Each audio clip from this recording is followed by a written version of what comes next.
औज़ुबिल्लाहिमिनश्शैतानिर्रजीम बिस्मिल्लाहिर्रहमानिर्रहीम सय्यदना करीम सल्लल्लाहु अलैहि वसल्लम या अय्युहल यातीमून। किसान दोस्तों, आज हम बात करेंगे कि पिछले सीज़न में जो गंदम के साथ हुआ, तो अब किसान को गंदम के साथ क्या करना चाहिए, गंदम के मुतबादिल कौन कौन सी फसलें हैं और हम उन्हें कैसे काश्त कर सकते हैं और कैसे अपनी इनकम को ज़्यादा कर सकते हैं, इनकम को जनरेट कर सकते हैं, बढ़ा सकते हैं। सबसे पहली बात यह है कि गंदम जो है ये हमारी ज़रूरत की चीज़ है। गवर्नमेंट की कुछ पॉलिसीज़ की वजह से इस बार गंदम के साथ ज़्यादती हुई है, ज़मींदार के साथ ज़्यादती हुई है, तो उसका तो अब कोई हम नहीं कर सकते।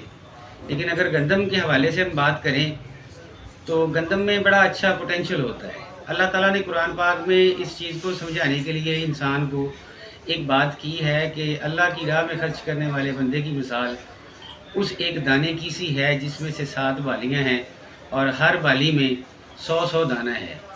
अगर इसे साइंटिफिकली जो है वो अगर कैलकुलेट किया जाए तो ये गंदम की पैदावार का जो पोटेंशियल है वो 150 मन से 200 मन के करीब बनता है।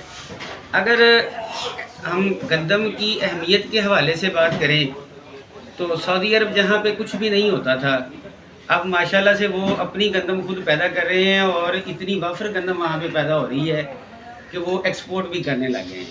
उनकी जो फ़ी एकड़ पैदावार है वो 80 मन के करीब है एवरेज। न्यूजीलैंड का एक काश्तकार है, तो वो उसने पिछले साल गंदम जो है वो 162 मन से भी ज़्यादा निकाली है। और ये तो दूर दराज के इलाके हैं। हमारे साथ हमारा जो हमसाया मुल्क इंडिया है, उनकी एवरेज पैदावार गंदम की 56 मन है और वही पानी दरिया सिंध, चिनाब, झेलम और रावी का जो उनकी ज़मीनों को लगता है वही पानी हमारी ज़मीनों में भी लगता है। तो फिर भी हमारी जो पैदावार है वो 30 से 35 मन फ़ी एकड़ है। तो किसान दोस्तों, बात ये वो गंदम आप लोग ठीक है, आप लोगों के पास होगी।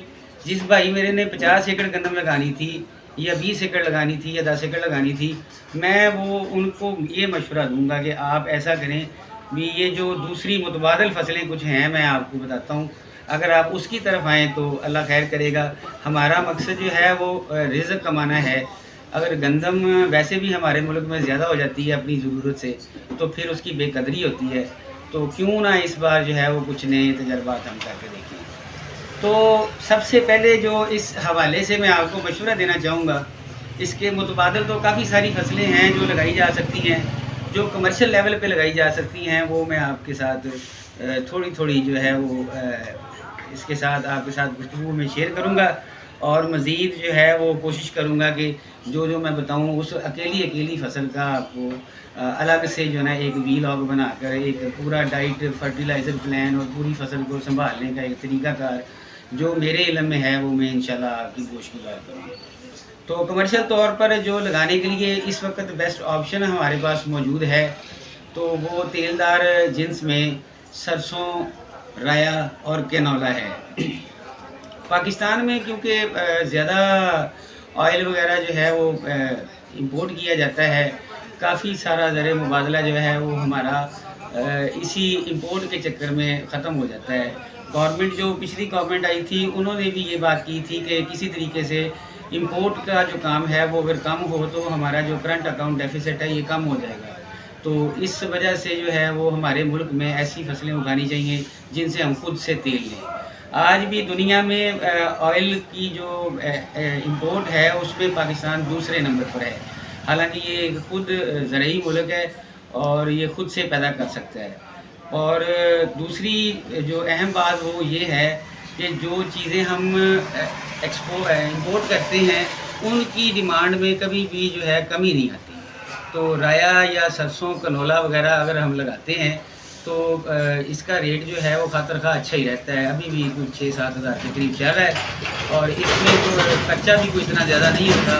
इसमें 2 बैग खाद के होते हैं और बीज होता है, 1-2 पानी लगाने पड़ते हैं, उसके बाद ये जो है वो पककर तैयार हो जाती है। सर्दियों की फसल है, पानी का इतना मसला नहीं होता, बारिशें वगैरह भी हो जाती हैं और थोड़ी सी अगर कोशिश की जाए तो 15-20 मन 25 मन तक इसकी पैदावार आ जाती है और ये मार्केट में सेल भी बड़ा अच्छा होता है। یہ کیش کراپ ہے، اب جیسے گندم ہے ویسے ہی کیش کراپ ہے، اب ایزیلی اسے جو ہے وہ بیچ بھی سکتے ہیں۔ اس کے علاوہ جو دوسری فصل ہے وہ آلو ہے۔ آلو کے بارے میں جو ایک متھ بنائی گئی ہے جی، یہ اکاڑا، دیپال پور، سہیوال ان علاقوں میں ہوتا ہے جی۔ یہ پنجاب کے تقریباً سب علاقوں میں ہوتا ہے، سردیوں کی فصل ہے، ریتلی زمین بھی ہو تو پھر بھی یہ ہو جاتا ہے۔ اور یہ ہمارے بہاڑی کے علاقے میں تو بڑا اچھا میں نے دیکھا ہے، یہاں پہ بڑی اچھی پیداوار ہو جاتی ہے، بڑے بڑے سائز کے آلو ہوتے ہیں۔ اگر آلو کا سیزن اچھا لگ جائے تو زمیندار کو اس میں سے 2 سے 2.5 لاکھ 3 لاکھ روپیہ منیمم بچ جاتا ہے۔ یہ ایک تھوڑی سی ٹیکنیکل سی فصل ہوتی ہے، اس پہ جو ہے وہ خرچہ اچھا خاصا آ جاتا ہے اگر بیج آپ کو باہر سے لینا پڑے۔ اگر بیج آپ کو باہر سے لینا پڑے تو پھر آلو کے 1 ایکڑ کے اوپر تقریباً 1 لاکھ سے لے کر 1,25,000 تک جو ہے وہ آلو کا جو ہے وہ اخراجات آ جاتے ہیں۔ اور یہ جو ہے 100 سے 120 دن میں 130 دن میں میکسیمم تیار ہو جاتی ہے اور زمین پہ ہمارے لیے خالی ہوتی ہے۔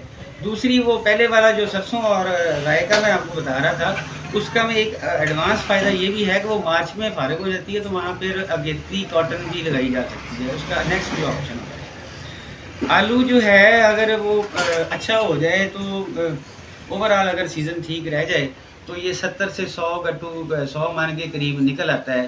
اور پچھلے 2-3 سال سے تو یہ 50 روپے سے نیچے نہیں گیا، تو یہ اتنی کوئی مطلب نقصان والی فصل نہیں ہے۔ اگر ہم تیسرے نمبر پر بات کریں تو وہ لہسن ہے۔ ایسی چیزیں جو گھر کی ضروری اشیاء میں استعمال ہونے والی، ہر گھر کی استعمال ہونے والی چیزیں ہیں، ان میں یہ لہسن ہے۔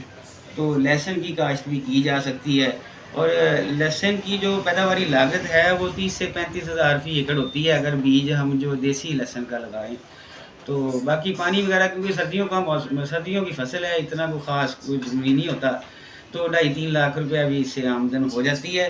یہ تھوڑی سی لانگ ڈیوریشن کی ایک فصل ہے، یہ تھوڑا سا گندم کے آنے تک یہ تقریباً تیار ہوتی ہے۔ اس کے علاوہ جو ہے وہ اس میں السی ہے، سونف ہے، تخم ملنگو ہے، چیا سیڈ وغیرہ ہیں، اس کے علاوہ مسالہ جات ہیں۔ تو یہ چھوٹے لیول پہ لگانے والی ہیں، یہ زیادہ ایریاز پہ لگانے والی نہیں ہیں فصلیں۔ تو اس کے علاوہ جو ہے وہ پیاز لگائے جا سکتے ہیں، گاجر، مولی، پالک، اور سبزیاں جو ہیں وہ چھوٹے لیول پہ لگائی جا سکتی ہیں، پھر بندہ انہیں منڈیوں میں لے کے جاتا ہے تو ڈیلی بیسس پہ کاشتکار کو جو آمدنی ہوتی ہے۔ تو اس کے علاوہ مسور کی دال، لوبیا اور سویا بین وغیرہ جو ہے یہ بھی کاشت کیے جا سکتے ہیں۔ سویا بین اور لوبیا یہ ایکڑ میں سے نکلتے تو 3-4 من کے حساب سے ہیں، 5 من کے حساب سے، ان کا ریٹ بڑا ہوتا ہے، 30 ہزار روپے من اور 50 ہزار روپے من۔ اور سویا بین کی جو ہے وہ استعمال جو ہے وہ ہمارے یہ جتنی بھی فیڈ بنتی ہے، یہ ونڈے وغیرہ بنتے ہیں، ان میں استعمال ہوتا ہے، تو اس کی بھی ڈیمانڈ رہتی ہے۔ اور سویا بین بھی جو ہے وہ ہمیں اکثر و بیشتر جو ہے ہمیں امپورٹ کرنا پڑتا ہے۔ تو میری آپ لوگوں کے ساتھ اتنی لمبی گفتگو کا مقصد یہ تھا کہ عام طور پہ جو گندم کے ساتھ ہوا ہے اور گورنمنٹ کے جو ابھی ارادے ہیں گندم کے حوالے سے، تو جس میرے بھائی نے 50 ایکڑ گندم لگانی ہے، کاشت کرنی ہے، تو وہ کوشش کرے کہ 40 ایکڑ جو ہے وہ گندم کاشت کر لے، 10 ایکڑ میں اس طرح کے کچھ کام کر کے دیکھ لے۔ اللہ تعالیٰ جو ہے وہ رزق دینے والا ہے سب کو۔ تو جب گندم ہماری ضرورت سے زیادہ پیدا ہوگی تو پھر ظاہر ہے اس کی بے قدری ہوگی۔ تو گندم کی بجائے جو اس کی متبادل فصلیں ہیں، اب ہمیں جو ہے تھوڑا سا اس کی طرف دھیان کرنا چاہیے۔